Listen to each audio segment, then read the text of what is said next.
Evet or hayır?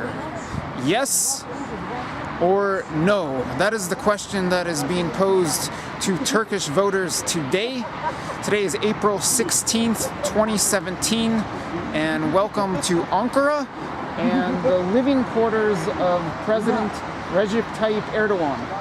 Today, Turkish voters are being asked whether or not to change the Turkish constitution so that Turkey goes from being a parliamentary system to an executive system. There are several constitutional changes, about 18 amendments that are going on the ballot. But what the election is coming down to for most people is a referendum on Erdogan.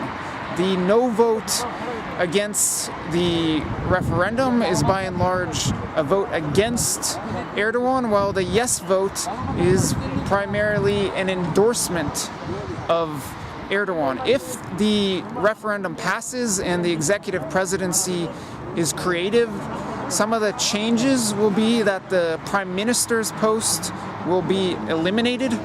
The president will now have the authority to appoint all the government ministers, as well as to appoint various political positions, bureaucrats high up in the government. He'll also be able to appoint half of the primary judicial body.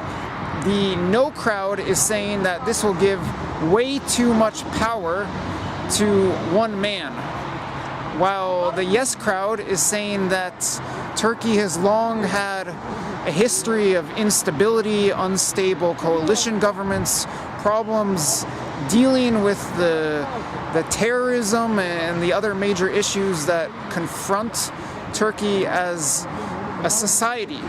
Something that's weighing on many voters' minds are the events that took place here on the night of July 15, 2016. Just 9 months ago, there was a coup attempt in Turkey. The military, or elements of the military, tried to take control of the government, wrestle power away from Erdogan as well as the AKP, the AKP party. There was an attempt on Erdogan's life. The palace was bombed.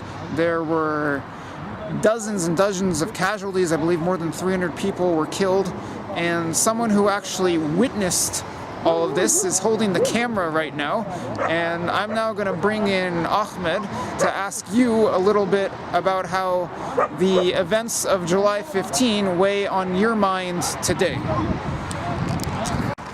So being that you witnessed all of the events and the brutality and the fatalities on the night of the coup attempt, how does that weigh on your mind today as a voter in the referendum?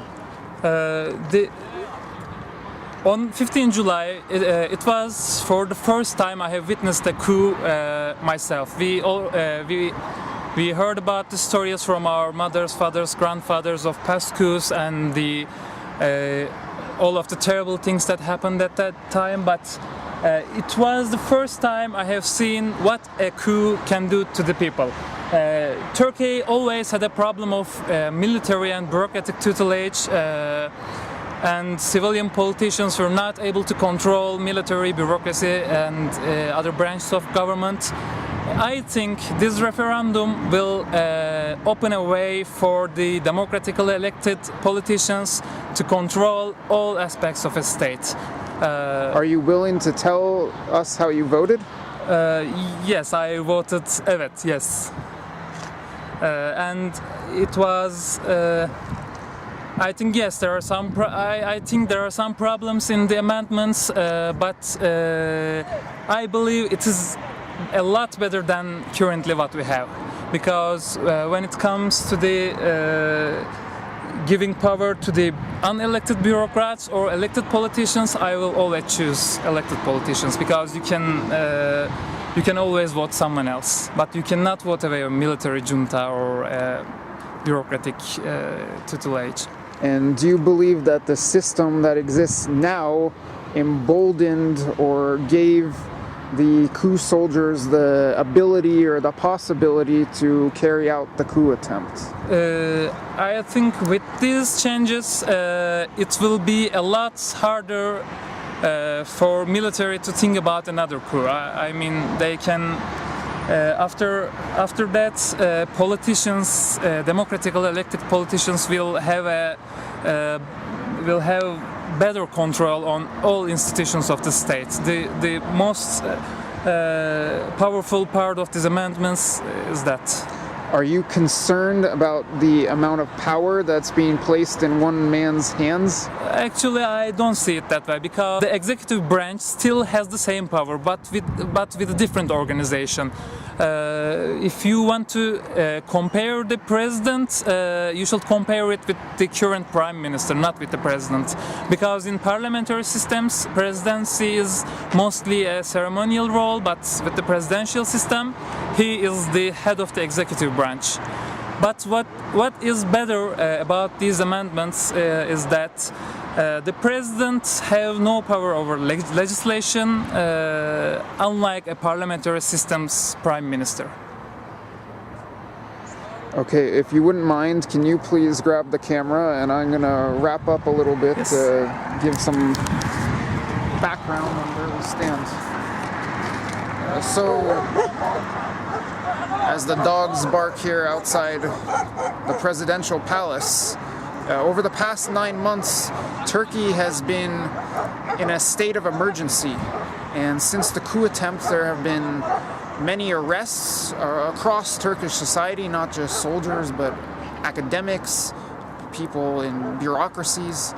And to many people, that has constituted a giant purge. That's not what most Erdogan supporters would say, but there's a lot of concern that the president is currently abusing his authority, and many of the people on the No campaign are saying that this would actually create a dictatorship if the referendum passes.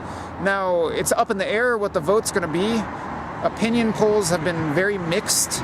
There possibly have been more polls suggesting it will pass than not pass, but a lot of voters' minds have not been made up until today, and political parties are split on the issue.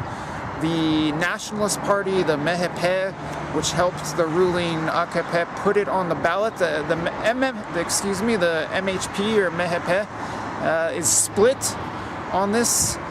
The Kurdish part of the country is largely opposed, but there are also many conservative Kurds who support Erdogan and will be voting yes today. So it is totally up in the air what the results are going to be. When the results are clear, I will be getting back to you with a new report, probably in central Ankara as opposed to out at the palace headquarters. But for now, that's a wrap. Stay tuned, and I look forward to delivering you the results of the Turkish constitutional referendum.